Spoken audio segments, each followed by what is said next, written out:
1931 में Indian history ने एक ऐसा पन्ना देखा जिसने ब्रिटिश हुकूमत की इंडिया से वापसी की नींव रखी। देश के 3 फ्रीडम फाइटर्स को उस दिन ब्रिटिश कोर्ट के आदेश पर फांसी पर लटका दिया गया। सुखदेव, राजगुरु और भगत सिंह। 23 साल के भगत सिंह को दर्जा मिला हिंदुस्तान के शहीद आजम का। आज हम आपको बताएंगे वो 3 बड़ी बातें जिसके कारण पूरा भारत भगत सिंह को आज भी शहीद आजम मानता है और इस दुनिया के रहने तक मानता रहेगा। सबसे पहले आपको सबसे बड़ी बात बताता हूं। 23 साल की उम्र तक आते आते भगत सिंह ने दुनिया भर का लिटरेचर पढ़ लिया था। चूंकि भगत सिंह बहुत युवा थे और सशस्त्र क्रांति में विश्वास रखते थे, इसलिए राष्ट्रपिता महात्मा गांधी के साथ साथ कई सीनियर लीडर्स को यह लगता था कि भगत सिंह सिर्फ जोश के बल पर अपनी क्रांति चला रहे हैं, जो उनके अहिंसक आंदोलन और इंडियन इंडिपेंडेंस मूवमेंट को नुकसान पहुंचा सकता है। लेकिन भगत सिंह के जोश और उनके आर्म रेवोल्यूशन के पीछे उनकी डीप स्टडी की बहुत स्ट्रांग बैकिंग थी। भगत सिंह जी पढ़ने के बहुत शौकीन थे। 23 साल की उम्र में ही उन्होंने world religion, world history, international conflicts, war history, democracy, liberalism, communism, nationalism वगैरह से जुड़ी बहुत सारी किताबों को पढ़ लिया था और न सिर्फ पढ़ा था बल्कि उनको निचोड़ कर अपना एक लाइन ऑफ एक्शन भी बनाया था। उनका मानना था कि दुनिया के बड़े से बड़े स्कूल ऑफ थॉट ने अपने अपने समय की सिचुएशन के हिसाब से अपनी स्ट्रैटेजी बनाई, इसलिए कोई भी रास्ता आखिरी नहीं है।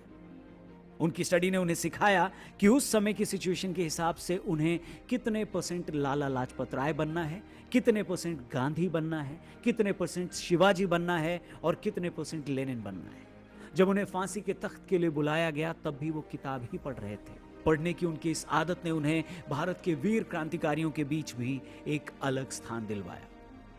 दूसरी बड़ी चीज जो भगत सिंह को शहीद आजम भगत सिंह बनाती है वो है उनकी हिम्मत।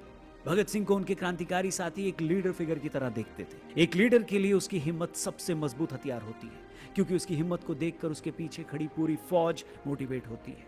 एक मजबूत और क्रूअल शासन के खिलाफ बगावत करना अपने आप में ही हिम्मत का ऐलान करता है। भगत सिंह ने अपने किसी भी मिशन को पर्दे के पीछे रहकर नहीं बल्कि आगे से लीड किया। जिन बहरों को बगावत की आवाज सुनाने के लिए उन्होंने खुद जाकर बम फेंके, उस असेंबली में वो चाहते तो क्रांतिकारी दल के अपने किसी और साथी को भेज सकते थे, लेकिन उन्होंने इस मिशन को खुद ही लीड किया।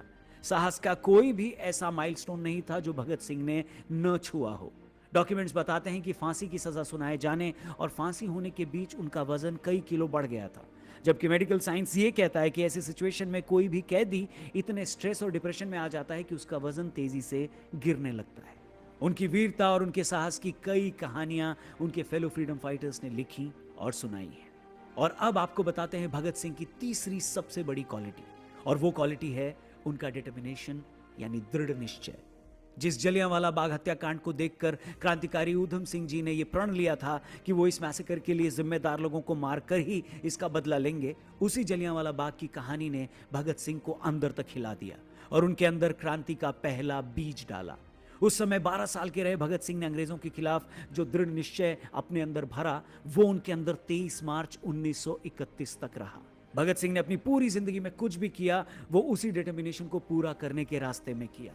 उन्होंने शादी नहीं की क्योंकि उन्हें देश को आजाद करवाना था और उन्हें लगता था कि शादी उन्हें इस रास्ते से भटका सकती है। उनका डिटर्मिनेशन इतना स्ट्रांग था कि असेंबली में बम फेंकने के बाद अफरा तफरी के समय वो भागे नहीं बल्कि खड़े होकर नारे लगाते रहे, क्योंकि उन्हें पता था कि आजाद भारत के उनके दृढ़ निश्चय को पूरा करने के रास्ते में उनकी गिरफ्तारी जरूरी है।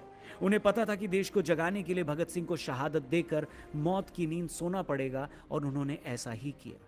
फांसी से पहले उनके साथियों ने उन्हें जेल से भगाने का भी प्लान बनाया था, लेकिन उन्होंने साफ मना कर दिया, क्योंकि वो ये जानते थे कि भगत सिंह अगर शहीद होगा तो भारत की गली गली से भगत सिंह की चिंगारी निकलेगी, जो एक शोला बनकर ब्रिटिश रूल को जलाने में कामयाब होगी।